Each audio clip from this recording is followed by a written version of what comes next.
sa comment section. Sino ba uunahin natin dito? Na ay yung ano, dito muna tayo, no? Sa Tingog Party List. Oh, sa Tingog Party List. Alam ko mga kababayan si dating House Speaker Martin Romualdez isa din sa umaasikaso dito sa Tingog Party List, etc. no? Na binabanatan nila Sara Duterte. Ano nga po ba ang nagawa nitong mga Tingog Party List, mga bossing? Ngayon, i-discuss natin ng mabilisan lang ho. Tingog Party List set up 210 centers nationwide. Sa umpisa pa lang ho, mabigat na mga kababayan ha. Palolated Tingog Party List has established 210 centers nationwide in the past 3 years to make government assistance more accessible to poor family. Maganda ho yan mga boss Chipamo sir. Bakit no? Yung mga nasa laylayan natin mga kababayan, yung mga nasa ilalim po na ang akala nila mahirap abutin ho mga boss Chipamo sir, ang gobyerno sila po yung magkukonekta, no? From doon sa mga maliliit na mga kababayan natin, yung mga nasa laylayan, patungo po doon sa gobyerno upang hindi po sila makalimutan sa tulong ho, mga bossing, etc. At iba't ibang mga pangangailangan nila dyan. During the start of the 3-day Tingog Summit 2025 at the Leyte Convention Center here Thursday afternoon, Party List Representative Jude Asidre said they have established a center in all provinces in collaboration with the Office of the House Speaker Ferdinand Martin Romualdez. Tingnan niyo ho. Tapos, yung mga pilit pong nagpapabagsak dito kay Martin Romualdez, alam ko nga si Jam Magno isa sa numero 1 na sumusuporta diyan sa Tingog Party List. Tapos yung mga kalaban ni Martin Romualdez, pilit ho at paulit-ulit na pinapabagsak na wala naman ho silang maipakitang ebidensya laban po dito kay Congressman Martin Romualdez. Bakit nyo pinapabagsak? Ang laki pala ng naitutulong, lalong-lalo na doon sa mga kababayan natin na nasa laylayan. Di po ba? Our centers are not just an office, but they are our manifestation to help those who are in needs. Kumbaga, naaabot po yung mga nasa ilalim, mga kababayan, na nawawala ng pag-asa sa kanilang buhay. Ay naku, meron pala tayong gobyerno na masasandalan at malalapitan. Di ba po? Napaka-importanteng bagay.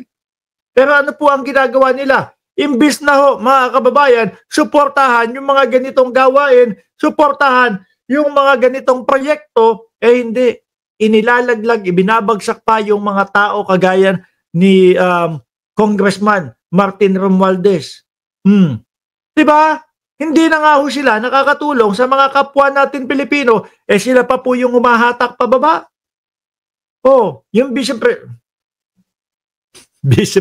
ayan, sasabihin niya naman, ay Mark, yung vice-presidente, ayun, puro pagala-gala lang, tapos pag-uwi daw ng Pilipinas, maninira, pati yung mga kaalyado niya. Ako, mapapasabi ako ng totoo dyan, kasi yun yung nakikita ko. Di ba? Our centers are not just an office, but they are our manifestation to help those who are in need with these new centers. The Tingog Party List stays true to its mission of delivering essential support directly to served communities. Asidre told 500 staff and volunteers from Tingog Center nationwide. Alam nyo mga kababayan, naniniwala po ako dito. Bakit to? Dahil eto, may papakita ko sin dito. May papakita, tingnan nyo.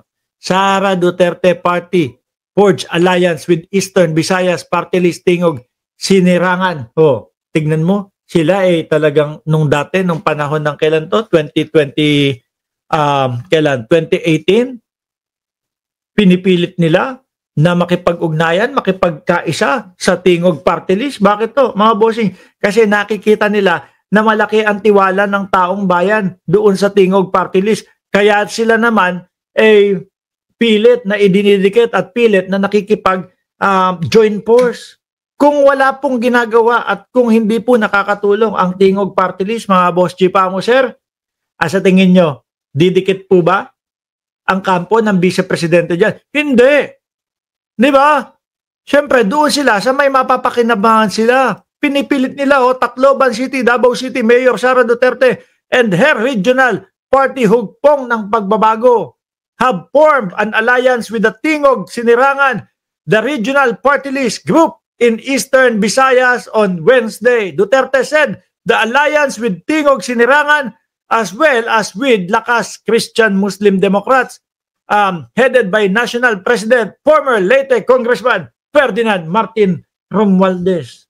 Sabi ko sa inyo, hindi naman po makikipag-join force yung mga yan kung wala silang mapapala at kung hindi po maganda ang record sa mamamayang Pilipino, yung mga yan.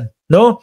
Would endorse candidates, particularly those running for the Senate who are supportive of the administration of her father, President Duterte. Tapos ano pa yung isang nalagpasan natin? Yung isa, ito. Tingog DSWD distribute financial aid to EVS Unista. Tuloy-tuloy ho sila. Active ho sila sa pagtulong sa ating mga kababayan. Kaya lang, siyempre sila Asidre, kung nakita nyo naman mga boss chief sir, hangad din is yung magkaroon ng katarungan, yung mga nalulustay, nawawalang pera ng mamamayang Pilipino. Kaya po, doon sa Congress, ganun sila. Gusto lang naman nilang alamin, mga boss chief sir. Gusto nilang alamin, kung saan napunta yung pondo ng bayan. Kaya galit na galit po yung kampo ni dating Pangulo, tsaka nung anak niya, kasi po nasisilip sila. Ayaw po nila nang nasisilip sila. Sanay ho sila. Nung panahon ng dating Pangulong Duterte, sila lang ang gumagalaw. No, walang silipan. Kaso pag mali na po, hahayaan pa po ba natin iyon? Itutuloy-tuloy pa po ba natin iyon? Lulubog po ang ating bayan. Mabutit mabuti po, may mga tao na ganito na handang tumulong sa mga kapwa natin Pilipino na nasa laylayan, at handang ibalik ang Pilipinas sa pagiging number 1 sa buong mundo. Mga kababayan, kaya lang, nakakalungkot, meron pong mga kalaban sila sa gobyerno na ang tanging ginagawa po ay siraan sila at birahin lang po ng birahin sila para mawala ang tiwala ng mamamayang Pilipino sa kanila. Ayan Tingog Party List mga bossing. Ngayon, may bali-balita. Ito si Palsis, may Tweety Bird. May bali-balita na yung sabi ni Palsis dito, may Tweety Bird. Masaya daw ang vice-presidente. Senator Bongo idadawit ba sa DepEd laptop scam?